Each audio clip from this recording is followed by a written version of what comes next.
In the last episode, we completed the snow ski bow. Yeah, literally, turned a snow ski into a bow.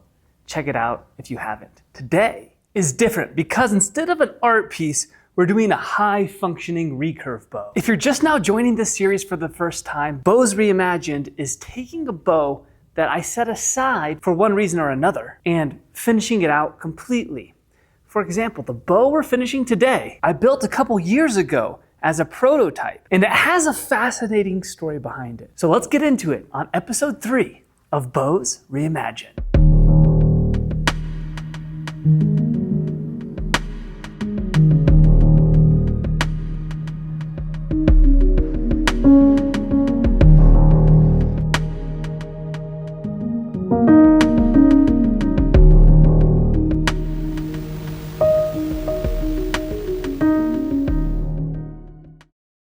Because most of my audience is brand new, here's a little recap and the context of how I got to here and why we're doing this bow here. You see, it was 2018. I made a video about my favorite hobby, making bows. And as expected, nobody watched it. I got 3 views. So I made another video. And again, nobody watched it. And I made videos for a year and a half. I was 50 videos in, and I felt like I was getting traction on my YouTube channel with a total of 500 subscribers. But I thought it would be cool if I could turn it into a side hustle. And something that related really well to my videos that I had a skill in was making bowstrings. I had been making my own bowstrings for 10 years at that point, and I felt like I was pretty good at it. So I put up a little website and started offering my bowstrings for sale. At first, no purchases.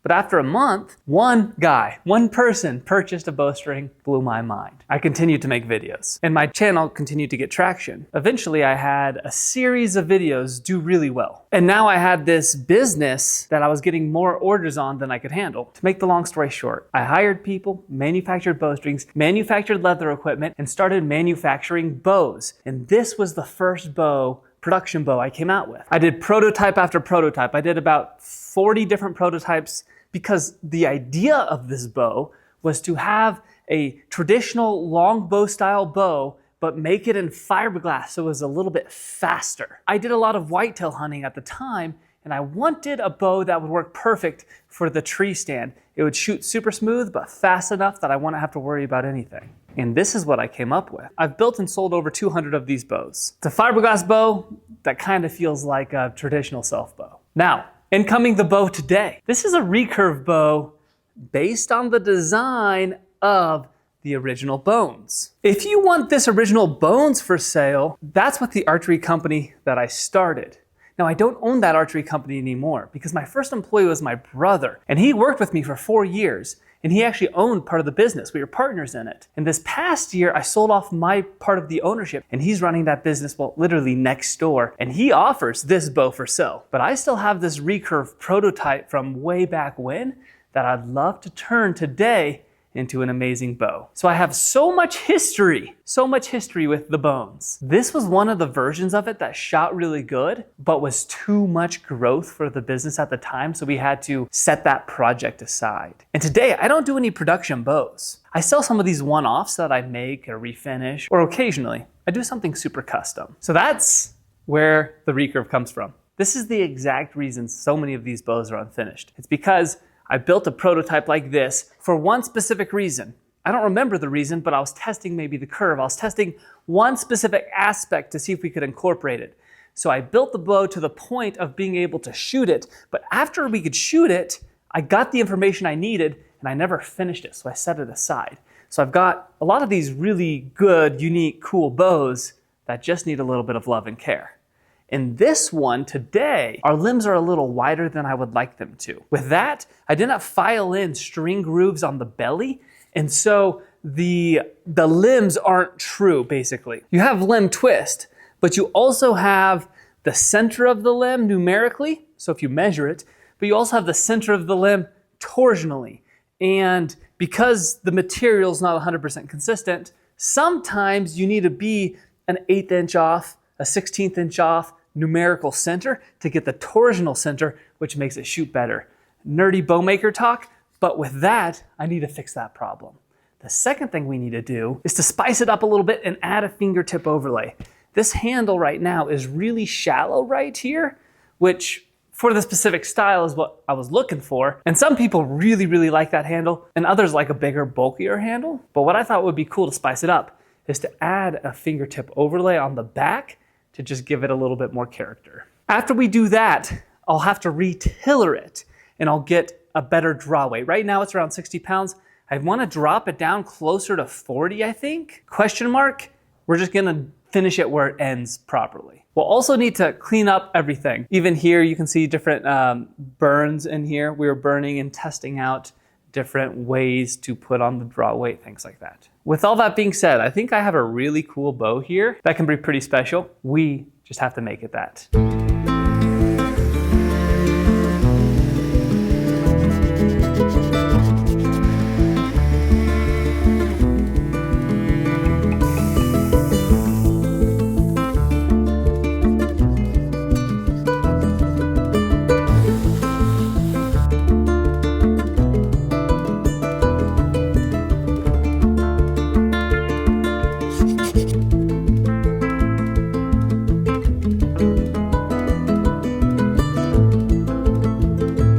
So I'm running into a serious problem here with this limb being slightly twisted. And with the amount that it's twisted, it probably happened in the original glue up. It's not from the string groove locations. I guess the question is it fixable? Potentially. I'm gonna see if I can fix it. I just don't know if it's too far gone. I find that when things go wrong, you learn a lot more. And that's why in my videos, I always show when things go wrong, and I don't scrap videos for bad things going wrong.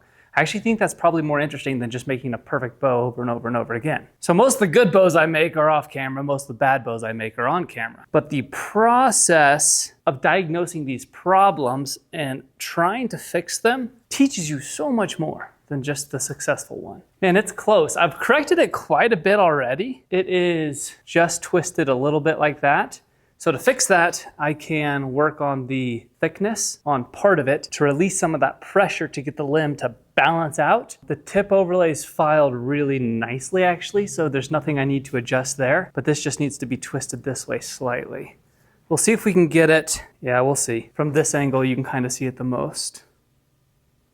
The problem with the limb twist, it's more common on a recurve, and what can happen is if you shoot and it doesn't fall back in the string groove, the bowstring can come off to the side like that, and that would present problems. So you would never want that to happen. I just need to take some time to think. Man, it's close to being right. I think I might be able to get this.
The fix is absolutely working. And often I think to myself, should I share these details with you?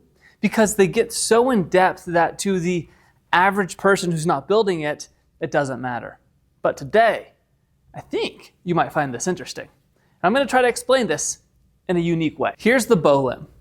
Why would it be twisting to the left or to the right? Here's my attempt to explain it. So imagine this is one side of the bow limb, this is the other side of the bow limb. I made this much bigger, but you have the bowstring pulling in the center. So when the left and the right side of the limb have equal resistance, it's gonna pull them both over at the same time. But when one side is less resistance, that side's gonna pull first. That's causing that limb to twist. But that's not it. One side could be weaker, or the bowstring might not be in the center. It might be pulling off to the side, which isn't the end of the world, but what's gonna happen is it's gonna pull the opposite side over because there's more tension this way than straight on this way. So with the bow limb, if this side is stronger than this side, the weak side's gonna pull in, and vice versa. So I have a 3-step thought process when there's limb twist. Number 1, is the thickness different on this side and this side of the limb? Secondarily, is the string groove filed in evenly on both sides? And then the third thing that can happen is that the limbs were not cut straight in line with the bow. Each one of these can be slightly tweaked and slightly off, and you can bring them back into balance. I address all of this in my bow making book that I'm finishing up right now, releasing soon. So what I just completed doing is identifying the weak side, and I'll mark that side, and then I will remove just a little bit. It doesn't take much at all, but I'll just remove with 220 grit sandpaper, a slight bit to round the corner, and a slight bit on the back and the belly. And that's weakening that side, so I'm going from out of tune to pulling it into tune, and in line and in straight everywhere. How cool is that? Isn't that awesome? So that's tillering, that's the difference. And that's why I might have set this bow aside, as I saw it had quite a bit of limb twist. After about 3 hours of working on this, because you need to work slowly because you can overcorrect and then you just run out of material and you can't use the bow. So I've taken my time, and it's looking awesome, and it has that really cool effect because the recurve is curved beyond normal. You can see, well, I wouldn't say beyond normal, but beyond what a lot of recurve bows are, and it's short. It has this really awesome feel at the end of your draw, where the draw weight isn't increasing dramatically at the end. Okay, I think I'm basically done tillering, but let's see how the arrow flings before we do final work. No way. Yes. Oh boy, do I want to play around with this design more. This makes me happy. It's similar to like the Bear Magnum, but more traditional feeling because the riser is so much smaller. Let's go. Okay, this is shooting great. Now let's make it look good too. You see, the temptation for someone who sells bows would be to pretend like everything's perfect all the time, because you wouldn't want a customer to think, oh, this person's incompetent or would do a bad job. But I think the real truth isn't that a good bowyer doesn't encounter problems. I think the best bowyers can encounter any problem and have seen it and experienced it before, so they know how to fix it and get the bow shooting great, regardless of what problem they're fixing. So with that, I was a little skeptical because the problem was pretty far off, but I had enough room to play with that this is shooting great. It's looking great. Now we just have 2 hours of sanding and cleaning it up before the final reveal. So let's get to it.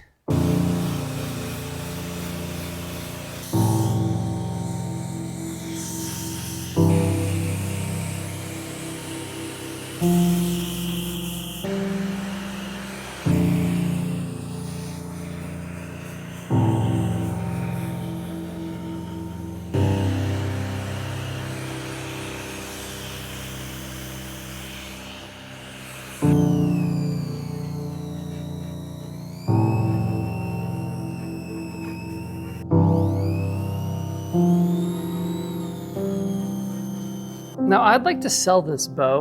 Before I do, I'm gonna spend quite a bit of time with it, since there was a problem that needed fixed, and that bows do have memory. I'm not just gonna like shoot this 2 times and call it good. If there is a suspected problem and then the problem's resolved, like limb twist, I would prefer to shoot it 100 times to make sure nothing arises and that the bow's solid and good to go. Most bows I'll shoot about 10 times before I send them off. But if there's some reason that I'm like, I would rather triple and quadruple check everything solid, I'll shoot it more. I personally like to do all of this shooting before the last pass of sanding is done, before there's a finish on it, and even before I establish the final draw weight. Because if the bow does have strong memory, it can take 20, 30 shots before it settles into its finished draw weight. But if we pull this down to 28 inches, we're at 46 pounds. That just looks awesome. I have drawn it to 29. There's 29 and a half. So it's pretty strong. It doesn't stack a lot until about 30 inches, it looks like. So I would not draw this one beyond 30, probably for somebody with a 29 or below draw length. I have a 29 draw length, 29 inches. All right, let's sling some arrows, baby. It zips, I can tell you that much.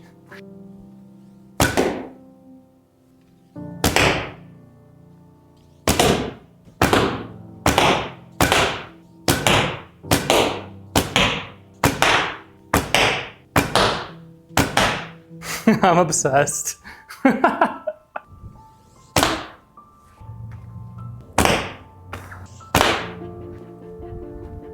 With a 327 grain arrow, we're getting 193, 195 feet per second. With a 475 grain arrow, we're getting around 175 feet per second. And that's pretty close to 10 grains per pound of draw weight. The length of the bow when strung is 53 inches. So how could it be drawing 29 inches back? Well, that's because the riser is relatively short compared to many that are out there. After many shots, I just like this bow more and more. So let's put a finish on it and make it look nice.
With the passing of 24 hours, the finish is hardened. So now we can do the last final touches, which is to put an arrow shelf on it, and then I need to adjust that knocking point on the bowstring because it's a little bit too low.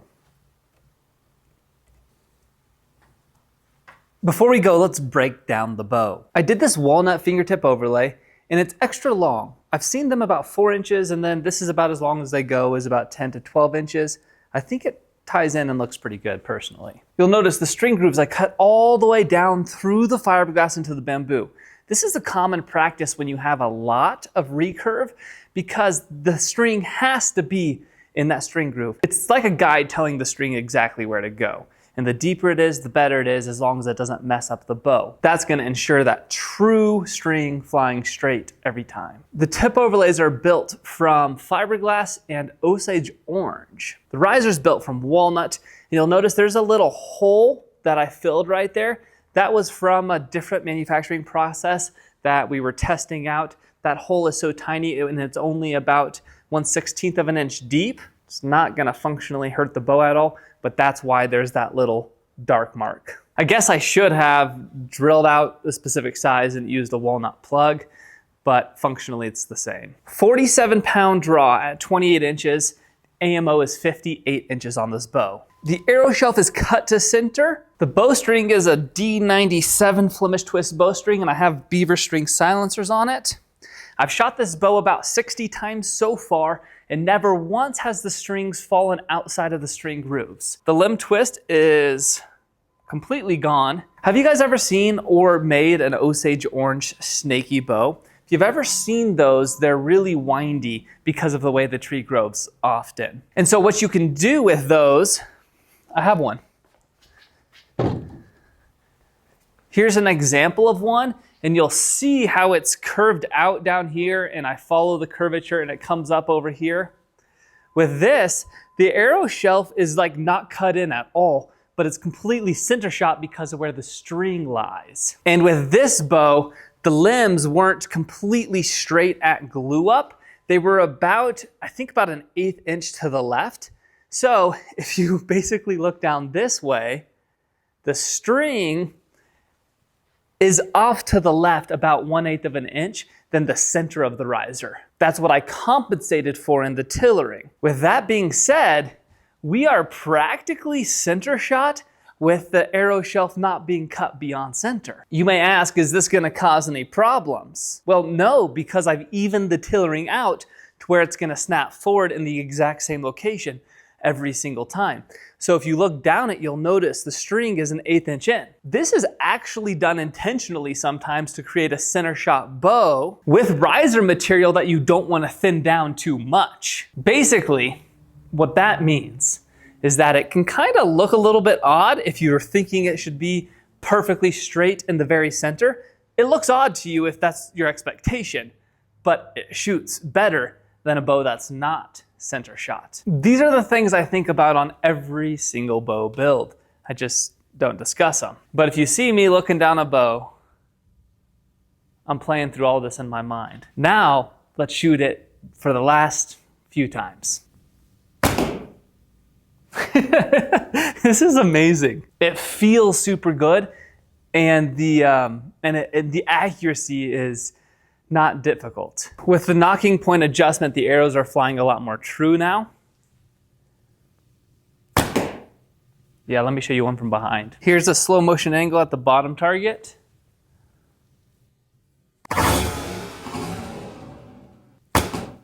See how those are just zipping right in there.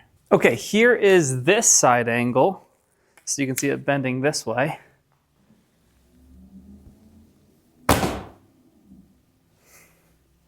Yeah, this is a great bow. I really like this. I'm gonna have to explore a couple different variations of this in the future. But for this one specifically, I'm putting it on my website, KramerAmmonsArchery.com. And I'll discount it like $200 because of the quirkiness of it with the hole there, and because the tip overlays are Osage orange and the handle's walnut. Maybe there's not visual continuity for some people. So because of the quirkiness, I'll discount it. But I have 100% confidence in this bow. And well, so much so that if it's up on the website for more than a week, I'll probably just take it down and keep it. Oh, this is cool. I like it. This style of bow would be really good for anybody who wants something compact, small, that's smooth. On a scale of 1 to 100, it's about 70, 73 on the speed scale compared to all bows if you graph them. So it's fast, but it's not the fastest. This would be a dream hunting bow. A little heavier poundage for like something like elk, but for whitetail deer and stuff, this would be amazing. With that, thank you so much for watching and supporting. If you want to support me and this channel, the best way is to check out KramerAmmonsArchery.com and get some merch, maybe grab a bow. I also have the other companies I partner with, like Shatterproof Archery now, and there's a few other archery companies where I recommend products. Check all that stuff in the description. It's an honor. Okay, I'll see you guys later. Have the best day you possibly can. Kramer is out.